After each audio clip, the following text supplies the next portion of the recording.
আসসালামু আলাইকুম রহমতুল্লাহ।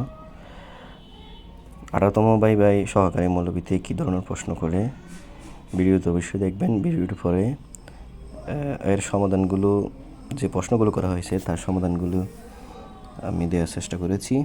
আপনারা এখান থেকে দেখে উপকৃত হবেন। আসসালামু আলাইকুম, আমি ফাতেমাতুজ জোহরা। আমি সহকারী শিক্ষকের ভাইবা দিয়েছি 6 নম্বর বোর্ডে। আমি সাতক্ষীরা থেকে এসেছি। আমাকে প্রথমে প্রশ্ন করা হয়েছিল যে আপনি ফাজিল কামিল করেছেন না অনার্স করেছেন, তা বললাম। তারপর বলল যে নবীগণ আলেমগণ নবীদের উত্তরসূরি, এইটা সম্পর্কে একটা হাদিস আছে, বলেন। সেটা বললাম। তারপর বললেন যে আলিম শব্দের অর্থ কি। এরপর বললেন যে একটি মুখস্থ হাদিস বলবেন সনদসহ, তবে প্রথম এবং শেষ হাদিস বাদে। আমি একটা হাদিস বললাম।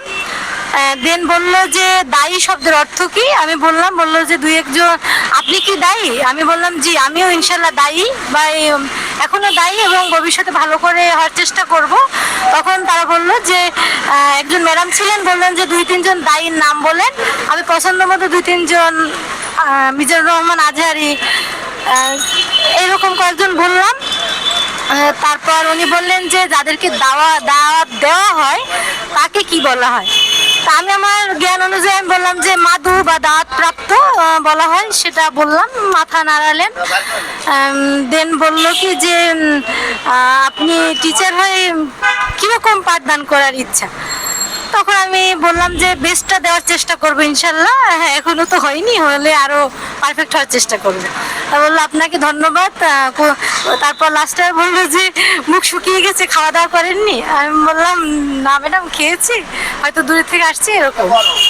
তাই সবাইকে ধন্যবাদ। তা আপুটিকে যে প্রশ্ন করা হয়েছিল প্রথমে, এই হাদিসটা আবু দাউদে উল্লেখ ছিল। আবু দারদা রাদিয়াল্লাহু তাআলা আনহু হতে বর্ণিত, রাসূল সাল্লাল্লাহু আলাইহি ওয়াসাল্লাম বলেন, ওয়া ইন্নাল উলামাআ ওয়ারাসাতুল আনবিয়া। পরবর্তী প্রশ্ন, আলিম শব্দের অর্থ কী? আলিম অর্থ হচ্ছে জ্ঞানী। আল মারহাতুল আলিয়া। একটি মুখস্থ হাদিস বলতে বলা হয়েছে সনদ সহ।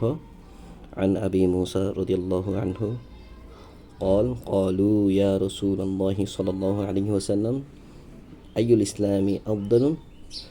قال من سلم المسلمون من লিসানিহি ওয়াইয়াদিহি।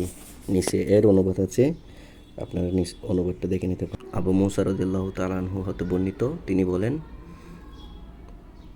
তারা জিজ্ঞেস করলেন সাহাবাগণ, হে আল্লাহ রসুল সাল্লাল্লাহু আলাইহি ওয়াসাল্লাম, ইসলামে কোন জিনিসটি উত্তম?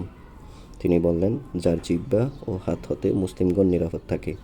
কিতাবুল ঈমান অধ্যায়ে আছে ইমাম বুখারীতে।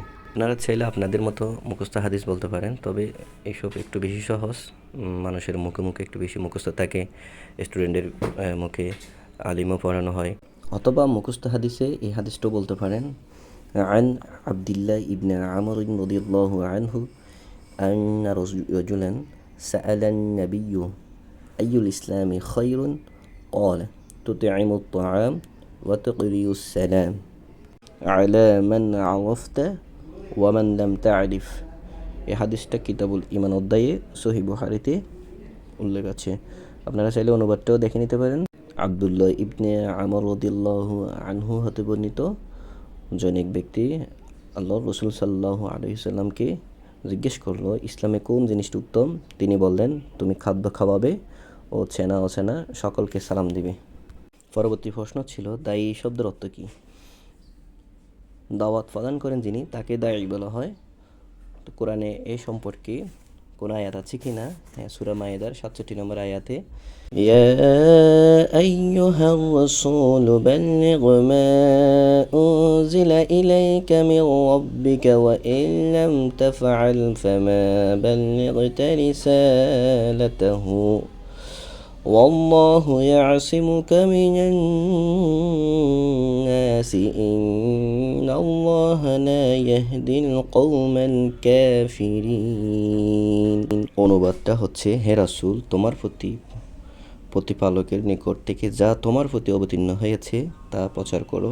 যদি না করো তাহলে তুমি তার বার্তা পৌঁছানোর দায়িত্ব পালন করলে না।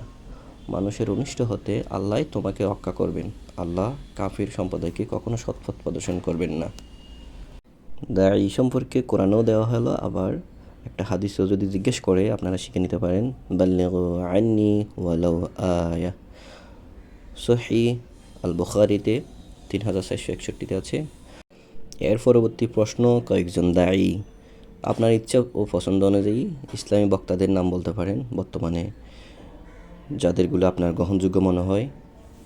কেন গ্রহণযোগ্য তাও যুক্তিগুলো আপনি আপনার মনের মধ্যে গেঁথে নেবেন।